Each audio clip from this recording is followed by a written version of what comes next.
ഇതാണ് ഡെസ്റ്റർഡേ today tomorrow എന്ന് പറഞ്ഞ പ്ലാന്റ്. നല്ല പെർഫ്യൂമിന്റെ മണമാണ് ഈ പൂക്കൾക്ക്. നമ്മ അരികത്തേക്ക് വരുമ്പോ തന്നെ നല്ല സ്മെല്ലാണ്. അപ്പൊ ഇതിന് ഈ പേര് വരാനുള്ള കാരണം എന്ന് പറഞ്ഞു കഴിഞ്ഞാല് ആദ്യം തന്നെ ഇത് വിരിയുമ്പോ നല്ല പർപ്പിൾ കളറായിരിക്കുള്ളൂ. പിന്നെ ഒരു ലാവൻഡർ കളറിലോട്ട് മാറും.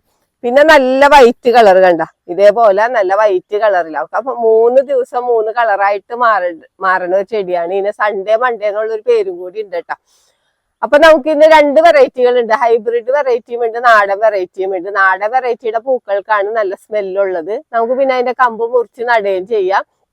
പിന്നെ നമുക്ക് നല്ല സൂര്യപ്രകാശമുള്ള സ്ഥലം വേണോട്ടോ നമ്മൾ ഈ ചെടി നടാനായിട്ട് തെരഞ്ഞെടുക്കേണ്ടത്.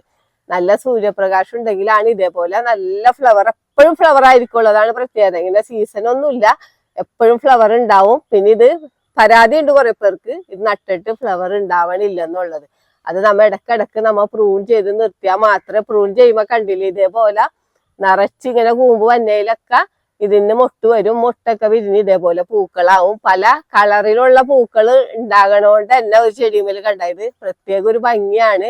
എലില്ലാത്ത വിധം നല്ല സൂര്യപ്രകാശമുള്ള സ്ഥലമാണെങ്കിൽ കണ്ട എലില്ലാത്ത വിധത്തില് നന്നായിട്ട് ഫ്ലവർ ഉണ്ടാവും. നല്ല സുഗന്ധവുമാണ്. പൂക്കൾ ഇഷ്ടപ്പെടുന്നവർക്കൊക്കെ നടാൻ പറ്റിയ ഒരു ചെടി തന്നെയാണ്. നമുക്ക് നഴ്സറികളിൽ നിന്നൊക്കെ ഇതിന്റെ തൈകളൊക്കെ മേടിക്കാൻ കിട്ടും.